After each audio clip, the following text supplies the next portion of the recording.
Are you hungry for the latest news and trends from the internet?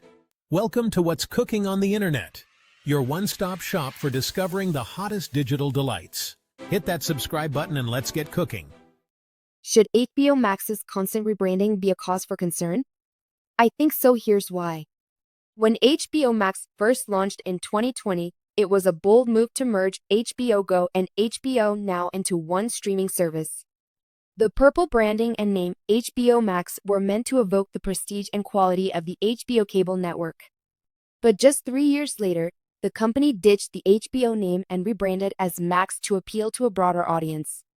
But that wasn't the end of it. In 2025, HBO chief executive Casey Bloys announced that Max would revert back to HBO Max, citing a desire to restore clarity and leverage HBO's strong reputation. This decision has sparked a lot of debate online, with many questioning the company's branding strategy and consumer clarity.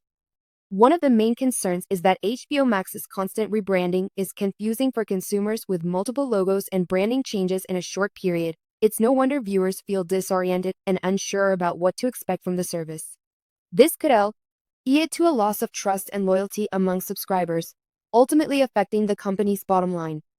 Another issue is that HBO Max's rebranding may be seen as a sign of a lack of planning and consumer study by constantly changing the branding and name of the service. The company may be trying to appeal to a broader audience, but ultimately, it may be alienating its core viewers who have grown accustomed to the HBO brand. On the other hand, some argue that HBO Max's rebranding is a necessary step in the ever-changing world of streaming services, with new platforms and services emerging every day. It's essential for companies to adapt and evolve to stay competitive by rebranding and repositioning itself. HBO Max may be able to appeal to a wider audience and stay relevant in the market. As we reflect on HBO Max's constant rebranding, we're left with more questions than answers. Is this a sign of a larger issue, or simply a desperate attempt to stay relevant? Only time will tell. But one thing is certain: the world of streaming services is constantly evolving, and companies must be willing to adapt and change to stay ahead of the curve.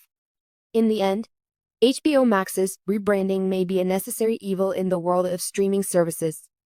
But as we move forward, it's essential for companies to prioritize consumer clarity and trust, rather than constantly changing their branding and name. By doing so, they can build a loyal subscriber base and stay competitive in the ever-changing market.